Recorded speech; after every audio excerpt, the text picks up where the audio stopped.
It's time for Blessed to Play on EWTN Radio, uncovering the role that faith plays in the lives of sports professionals from around the country. And now, here's your host, Ron Meyer. Fire, score! Joining me today is a returning guest. Lisa Kelly is a prolific author and graduate of Notre Dame who has penned 5 books on Notre Dame football. She contributes a weekly column to One Foot Down, SB Nation, and provides comprehensive coverage of Notre Dame football during the season. I enjoyed our first interview, and I have to say, having friends that are student athletes or past student athletes at Notre Dame, the one thing that I saw that they all had in common was this balanced life, and they were able to succeed in life. And Lisa really captures that in her book, Echoes from the End Zone, The Men We Became. We're going to focus on a few of those players in the book, but I'd like to welcome Lisa back to Blessed to Play. Lisa, welcome. Thank you for having me. Well, listen, before we get started on these athletes and talk about your interviews with them, I want to get your take on what is the Notre Dame value stream. How would you define that? I think the Notre Dame value stream is kind of the toolbox that Notre Dame prepares all of their students with so that they're ready to go out into the world. And, not only academically are they ready, but just morally, they're prepared to make good choices and make a difference out in the world. Now, one of the things that this value stream really brings to the forefront is virtue and these good habits. And a number of these athletes have had that not only on the field, but off the field. And they've built a lot of character with that and have been successful by, tapping into this value stream. I'm sure they've had others, whether it be parental or other influences in their life. But this was a strong component in their life indeed. And one of those athletes in your books, Lisa, is Marv Russell, a linebacker.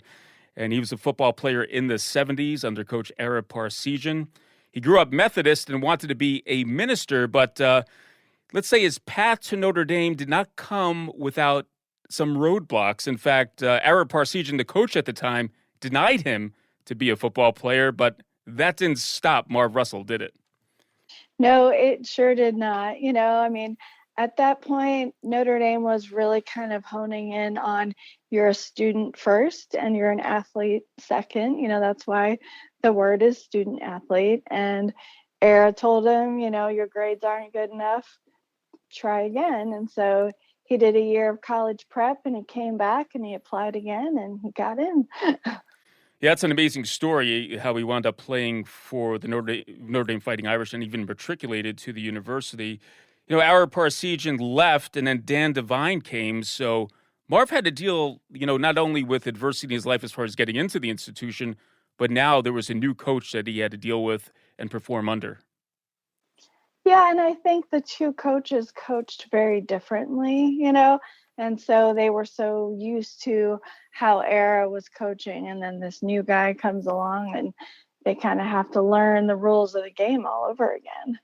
Now, how was his playing career at Notre Dame? His statistics, basically he came on as a walk-on, I believe, but how did he fare on the team and the playing time that he did receive?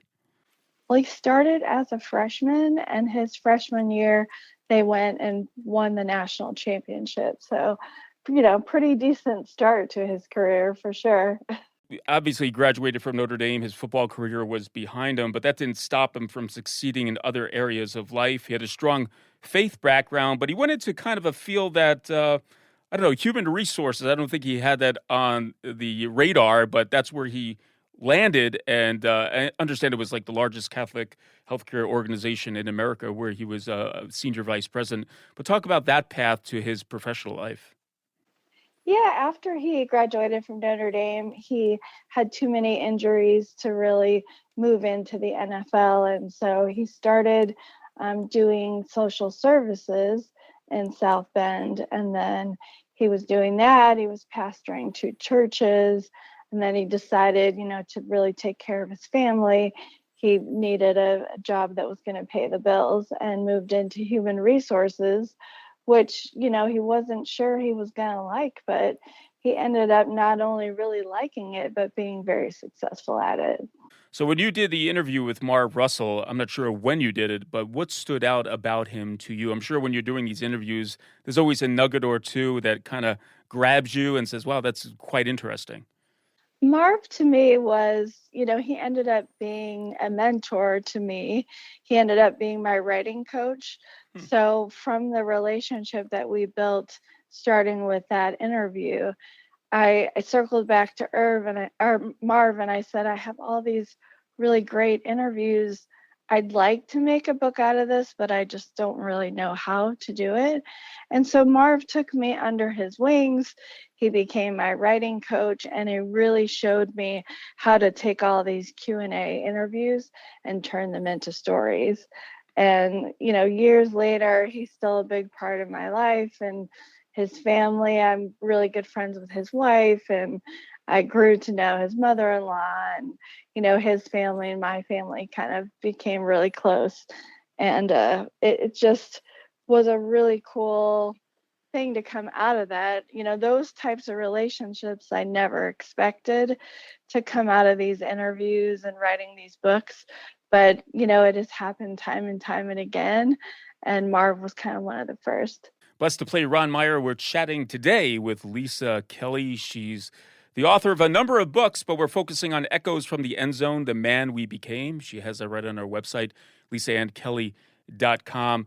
Now, Marv Russell, I'm sure that he's really in tune with Notre Dame and comes back for all the gatherings. How much is he, off in his professional career, does he give back to the institution? He gets back fairly often. They have family in Chicago.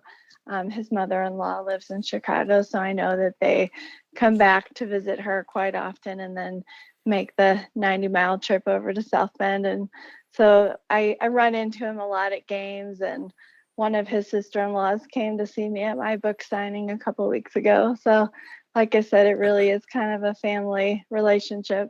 Yeah, that's great. Well, Lisa, let's move on to another athlete. And he was not only a football player, but the man could run. He was a world marathoner, a runner, Pat Fallon, a Notre Dame wide receiver under Coach Lou Holtz. He won a natty. What could you tell us about Pat's journey to playing for the Irish? Pat's another one. He had his sights set on Notre Dame, but his grades weren't quite good enough either. But that didn't cause him to give up. He went to UMass for a year and, really honed in on his studies, and he applied again and he got into Notre Dame. But when he got to Notre Dame, he wasn't on the football team. He decided a couple months into school, man, I really miss playing football, and walked into the football office and said, I want to walk on the team. And so they gave him a shot, and it worked out for him. Yeah, I understand he started with winter workouts, and then, he was around the team and they gave him a shot. Would you say Coach Lou Holtz was, not many Division I coaches, especially with the notoriety of a program like Notre Dame, would give walk-ons a chance. They're all about the recruiting. Was that a special, I don't know if it's a virtue, a special characteristic of Lou Holtz to give kids a chance that nobody else would? I think it's a Notre Dame thing, because even if you look at the team today, they still let walk-ons come in and give it a shot. So, and I really like that. I mean, obviously you have your starters, but you never know when you're going to have a couple injuries and you need to have that depth on the bench. And, I think walk-ons have made a very big impact on Notre Dame over the years, and Pat was one of them. Now, I mentioned that Pat won a national championship under Coach Lou Holtz, and he decided to also get into running, and long distances he would run. The World Marathon Challenge survivor. Lisa, tell us about what Pat decided to do after football as far as logging some miles. Yeah, it's a great story. At the time, Pat's kids were 6 and 9, and they had friends that had twin boys that were 7 years old, and one of the boys got brain cancer. And, Pat was trying to ignore it. I mean, his kids were the same age, and it was really hard. And, it just kept appearing in front of him. And he's like, okay, I can't ignore this. He really wanted to do something to help the family. And late night one night on ESPN, he saw some coverage of the World Marathon Challenge. So he called and to see if he could compete, and they needed one more person. And so at 49 years old, he had 3 months to prepare for this. And the World Marathon Challenge is 7 marathons in 7 consecutive days on 7 continents. Wow. Pretty big deal. Yeah. We're talking Antarctica here. Is that what we're talking about here? Where the first one was, yeah. Well, those cold days in South Bend playing might have prepared him for that leg of the marathon. Indeed, that's quite a story of Pat Fallon. And also, Pat was a busy guy, wasn't he? He was part of the Air Force ROTC, so serving country was also important to this wide receiver from Notre Dame. Very important. He's definitely a family man. He wanted to serve his country. He went and served in the Air Force till he was 26. And then he started a company that, was benefiting veterans. I mean, he was always looking for ways to give back. And then he went on, to get into politics. But again, he's still trying to find ways to make a difference in his community. And, I really respect him for that. It's not an easy job. Yeah, I believe a Texas representative there and was in the world of politics. And humility is one of those virtues that would be associated with Pat. Maybe you could tell us about that as well. Yeah, I mean, Pat is he's a great man. He would give you the shirt off his back. He's a great father, he gives back to his community. I mean, I think the World Marathon Challenge really kind of encapsulates the person that he is, to be able to train to do something like that, to compete 7 races in 7 days. He finished the last race 7 minutes under 4 hours. And then he ended up raising $77,777, for pediatric cancer. So I think, he had a big goal with that, but he never really thought he would accomplish it in the fashion that he did. And, he's always very humble in what he's accomplished and what he continues to accomplish. Well, that's great stuff. All right, we're going to take a break, and on the other side, we're going to continue our discussion with Lisa Kelly. We're talking about some of her book, I should say, Echoes from the End Zone, some of the men that are in it, Notre Dame football players, when Blessed to Play returns right after this.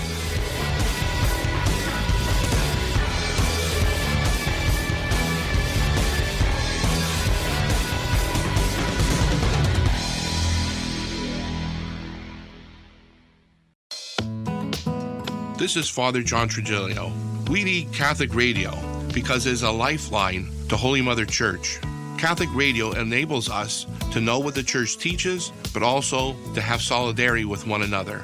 It is one way that we express our commonality, our communio, that we are family, and by staying together, we can be God's children here on earth. The world needs EWTN Catholic Radio, now more than ever.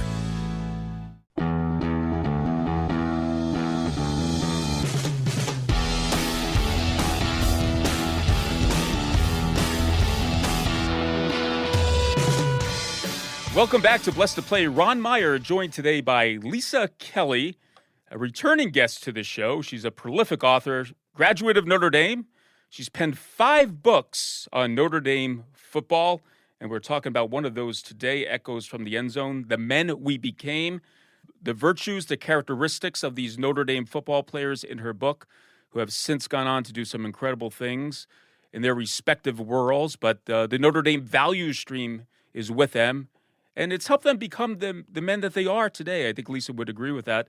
And another one of those players in the book is Vegas Ferguson from Richmond, Indiana. And Lisa, why don't you? He was a great athlete, a great Notre Dame football player who went on with an NFL career. But his path to Notre Dame, maybe you could take us through that. Yeah, I mean, his mom died when he was young, and his grandparents raised him. And, it was very important in their family that he get a good education. And so when Notre Dame came knocking, they kind of really filled all of the buckets. It was academics, it was athletics, and then the faith part of that was an important component to them as well. He had looked at a lot of Big Ten schools, but when Notre Dame showed up at the door, I mean, that was really where they wanted him to go to get that formation for the next chapter of his life. Now, in fact, I read that he didn't hear about Notre Dame until his sophomore year of high school, which is unbelievable, right? Took his visit with a cousin, and the cousin ended up not going to Notre Dame, but that visit really left a huge impression on him, and that's where he ended up going to school. Let's get into the meat of his career. He played under Dan Devine, who was, I wouldn't say he was a personal coach, but he knew the game, let's put it that way. And he had a lot of coaches under him who knew what they were doing, respective of the coaching position, whether it be quarterback, lineman, or running back. But he played with Joe Montana. So he played under some great Irish teams. He sure did. They talk about Dan Devine not being a very personable coach, right? But he definitely knew how to delegate to all of his position coaches.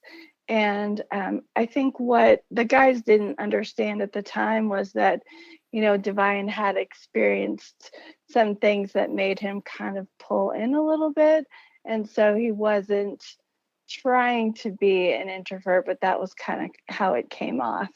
But I mean, he was an incredible coach and led them to a national championship. So, he did very well when he was at Notre Dame. Well, let me pull some stats for our listening audience about Vegas. Nation's fifth leading rusher, fifth in the Heisman Trophy voting with All-American honors, and he ranks third all-time with total yards, with over 3,000 among Notre Dame running backs, averaging 5.2 yards per carry. He was a first-round pick in the 1980 NFL Draft and played for 5 seasons with the Patriots, Browns, and Oilers. And he's also in the Indiana Football Hall of Fame. So he'll go down as one of the best running backs in the history of the school.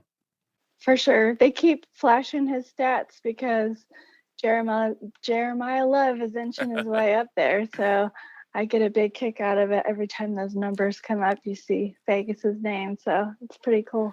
Now, Vegas would say that there was a position coach that helped him really with his career, and I'll throw out, once you hear this last name, folks, you'll know what family he comes from. But Jim Gruden had a significant impact on Vegas's career as a running back.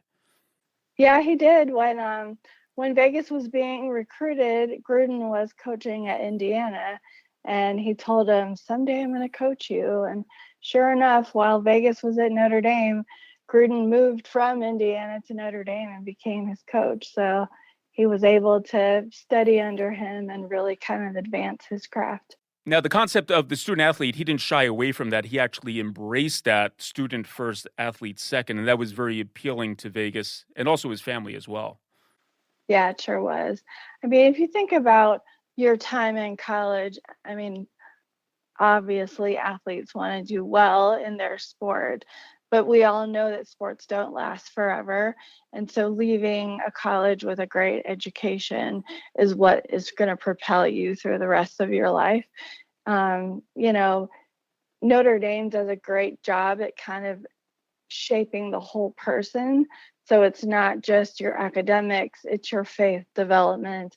And for the student athletes, it's their athletic development. And I just really like that model of education that they provide. What could you tell us about Vegas after his time playing professional football in the NFL? What did he go on to do with the rest of his life post his NFL career? Sure. After he was done in the NFL, he played a little bit in the USFL. And when that was done, he was in Chicago. He didn't really, at that point, want to go back to Richmond, Indiana. And so he had a friend that had a connection at a company that was based out of Richmond, but looking for a sales position in Chicago. So he was able to kind of get his foot in the door from a friend and get an interview, and he got the job. So that allowed him to stay in Chicago for a while. And then, you hit a point in your life where you just want to go home. And Vegas was at that point in 1991. And he got a phone call from Richmond High School saying, "Hey, we're interested in you coming back home. We have a position for you." So it was kind of like perfect timing because he was inching that direction anyways, and this job just kind of materialized. And he was able to go back home and, let his kids grow up and build a relationship with his grandparents. Now, let me ask you what I asked about Marv Russell about Vegas. What stuck out during your interview with him? Was there something that grabbed you when interviewing Vegas? Well, it's funny because I also have family in Richmond, Indiana. And so Vegas and I had an instant connection because, I was telling him about my great aunt Virginia who had a farm in Richmond, Indiana. And I always try to find something before I interview someone that, like, a connection that we already have, or I talk to another athlete to get a funny story that shows that I did my homework. I'm not just asking generic questions. I really try to find something that kind of sparks at the beginning of the interview. And so that instant connection, I mean, obviously we already had the Notre Dame connection, but being that we had family from Richmond, Indiana, that really kind of built a bond with him. And periodically I run into him and, how's your family? Have you been back to Richmond lately? And then my son went to college in Dayton, Ohio, and Richmond's not very far from that. So I got to run into him a couple times while my son was in school. So it's just really awesome, the relationships that I built with these guys. I never really expected that. I kind of expected, you interview someone for 60 to 90 minutes and that's kind of it. But a lot of these guys I've built long-term relationships with, and it's truly been a blessing. Blessed to Play Ron Meyer. Once again, we're chatting today with Lisa Kelly. She's the author of the book, Echoes from the End Zone, The Men We Became. We talked about 3 of those athletes from her book, but she's not only, writing books about football, she writes about recipes as well. Domer dishes inside the lives and kitchens of your Irish gridiron greats. And Lisa, I talked to you about this off air, but one of the recipes came from this guy called Lou Holtz, but it had some pumpkin in it. Maybe you could tell us about that recipe. It's amazing. So if you think about like a carrot cake recipe, it's very similar, but it's a pumpkin cake and it has that same kind of a cream cheese icing on it. But, when I was writing the cookbook, it was during the pandemic. We were all stuck at home, and I'm not really the cook in my family. So my husband did most of the cooking and I did most of the eating. And of course, I did all the photography and the writing. But when he made this one, he read the directions wrong and we put 2 cans of pumpkin in it instead of 2 cups of pumpkin. And I will say it was still really good. It just was probably a little more pumpkin-y than it was supposed to be. Lou might like the new version of this recipe. Everything could be an upgrade. All right, Lisa, I'm going to put you on this spot here. Out of all these recipes, you had Rick Muir, you had Coach Holtz, we talked about the pumpkin cake, Ryan Harris, Super Bowl chili, Rocky Blyer, cauliflower soup. How about that? And I failed to mention Rick Meyer, best baby back ribs. What is Lisa's favorite recipe? They were all really good. I hate to pick favorites, but one of my favorites was definitely Romano's rigatoni. It's from Johnny Romano, the leprechaun, whose grandfather played on 3 of the championship teams in the 40s. So they have a rich family history of Notre Dame football, but man, his rigatoni, it was his grandfather's recipe and it's to die for. Bon appetit. What recipe surprised you? You said you wouldn't expect that out of this person that you were getting the recipe from. I mean, I really didn't expect cauliflower soup from Rocky Blyer. He was amazing. It was so interesting to get a chance to talk to him, and I got to meet him in person the next year, and obviously he's an incredible human being, after what he went through in Vietnam, but just to meet him in person was a true honor. Having all these recipes, and do you try them? I'm sure. Do you try them more than once, or is this something you've tried on multiple occasions? How does that go in your household? I mean, we cooked all of them, but there are some that we keep eating on repeat. Some of them, a couple of the rib dishes, I mean, they just fall off the bone. I'm a soup person, so I've made the soup multiple times. Braxton Banks sweet potato bake is now on our holiday menu. I mean, everybody can't wait for that one. There are some things that I had never had before. So, I mean, I got to Autry Denson's oxtail recipe. I don't know if you've ever had oxtail before, but that was my first time not only eating oxtail, but cooking oxtail. So that was a learning experience for us. So, I mean, red snapper, I don't think I'd ever cooked red snapper before. So yeah. I learned a lot about my taste palette and, things that I didn't think I would like that I did. So it was definitely a learning experience. Some culinary desights in her book, Domer Dishes. And I see Rocky Blyer from time to time. I'm always going to remember what soup that he likes, cauliflower. So I'll have to bring that up to him. Well, Lisa Kelly has been our guest here on Blessed to Play, talking about some of the lives of the athletes in her book, Echoes from the End Zone, The Men We Became. You could go to lisaannkelly.com to learn more about that, and also Domer Dishes as well. Lisa, thanks so much for coming on, taking some time to talk about some of these players in your book and also those good recipes. I appreciate you spending some time with us right here on Blessed to Play. Thank you for having me. I really appreciate it. Hey, Blessed to Play fans, check us out on the web at blessedtoplay.com. That's blessed2play.com. You can like us on Facebook. Hit us up on the platform X at Blessed to Play. For Lisa Kelly, I'm Ron Meyer. Thanks so much for joining us right here on Blessed to Play. You've been listening to Blessed to Play with host Ron Meyer on the EWTN Global Catholic Network.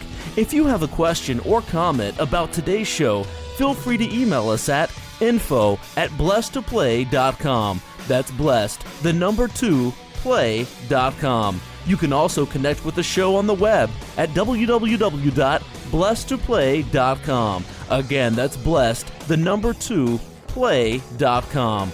Join us again next time for Blessed to Play on the EWTN Global Catholic Network.